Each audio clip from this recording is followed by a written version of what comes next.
Kapistahan ni San Jose, bana ni Santa Maria.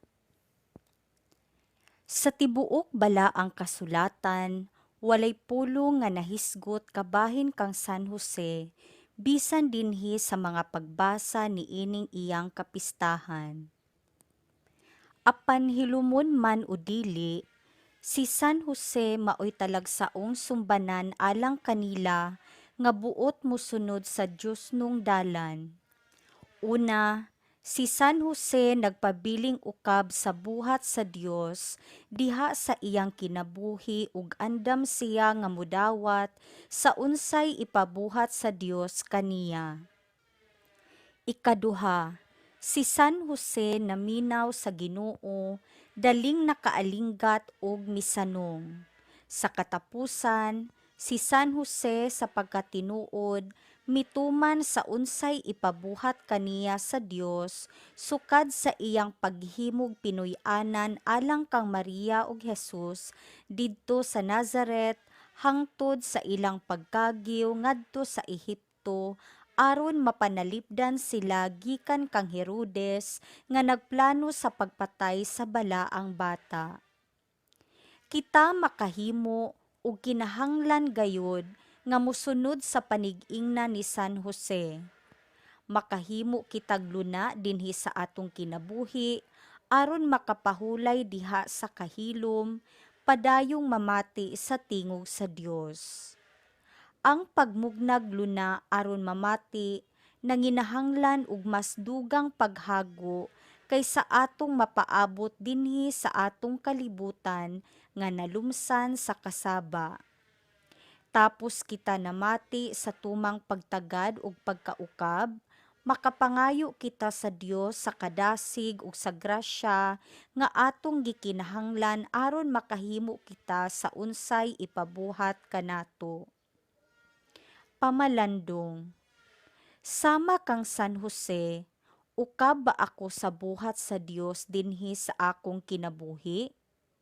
Naminaw ba ako sa Ginoo? Mituman ba ako sa unsay ipabuhat kanako sa Dios? Pagbasa gikan sa ikaduhang basahon ni Samuel. Niadtong gabhiuna, gisultihan si Nathan sa Ginoo. Ingna ang akong alagad nga si David. Kini ang gisulti sa Ginoo. Buhatan ba ako nimog balay nga akong kapuy-an? Ug inig kamatay mo, ilubong ka tupad sa imong mga katigulangan ug himuon kong hari ang usa sa imong mga anak ug lig-unon ko ang iyang gingharian. Siya ang magtukod og usa ka templo alang sa ako ngalan ug palungtaron ko ang trono sa iyang gingharian hangtod sa kahangturan. Ako maiyang amahan ug siya maakong anak. Kun makasala siya, kastiguhon ko siya ingon sa buhaton sa usa ka amahan ngadto sa iyang anak. Ug palungtaron ko ang imong banay ug gingharian hangtod sa hangtod. Ang pulong sa Ginoo. Salmo responsoryo. Ang anak ni David mabuhi hangtod sa kahangturan. Ang mga kaayuhan sa Ginoo akong awitan hangtod sa kahangturan, latas sa tanang kaliwatan, magsangyaw ang akong baba sa imong kamatinud-anon. Kay miingon ikaw, ang akong kaluoy nagabarog sa kahangturan, sa langit imong gilig-on ang imong kamatinud-anon. Ang anak ni David mabuhi hangtod sa kahangturan. Naghimo ako kasabutan uban sa akong mga pinili, nanumpa ako kang David nga akong sulugoon, hangtod sa kahangturan lig-unon ko ang imong kaliwat, ug pabarugon ko ang imong trono sa tanang kaliwatan.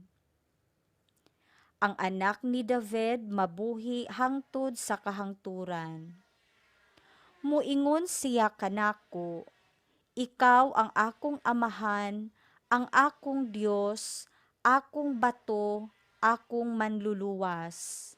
Hangtod sa kahangturan patunhayon ko ang akong kaluoy alang kanimo, ug ang akong kasabutan uban kanimo nagabarug nga malig-on.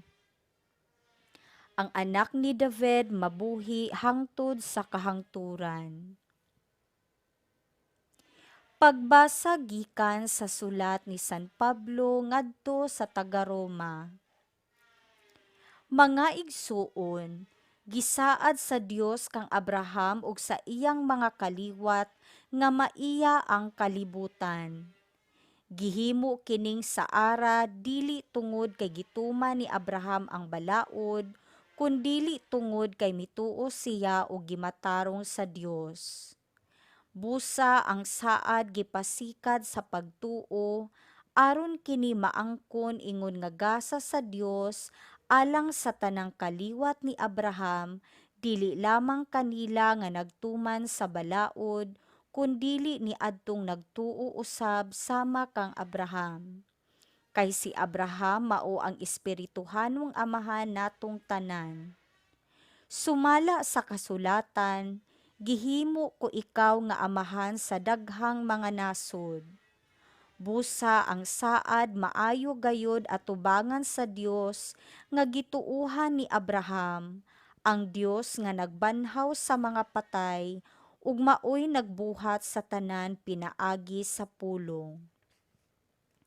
Mituo og milaom si Abraham bisan sa panahon nga wala na siya'y kalauman nga manganak pa, busa nahimo siyang amahan sa daghang mga nasod.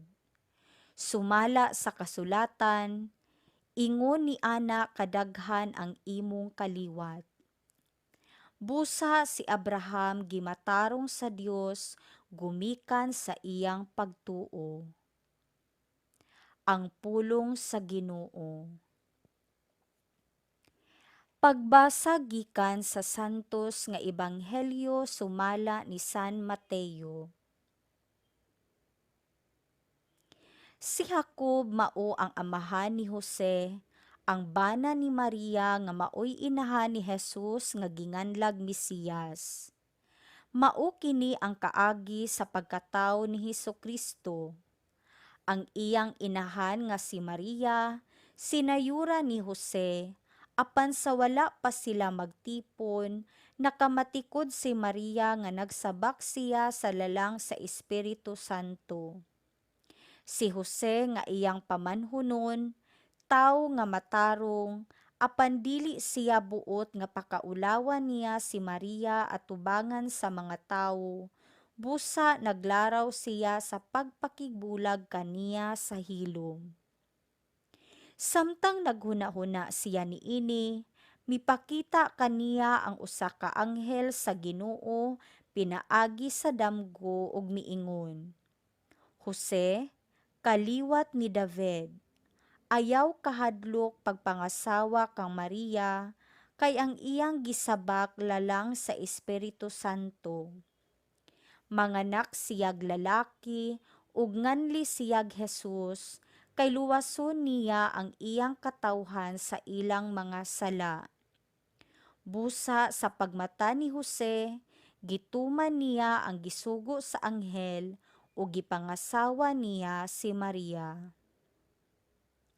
Ang Ebanghelyo sa Ginoo.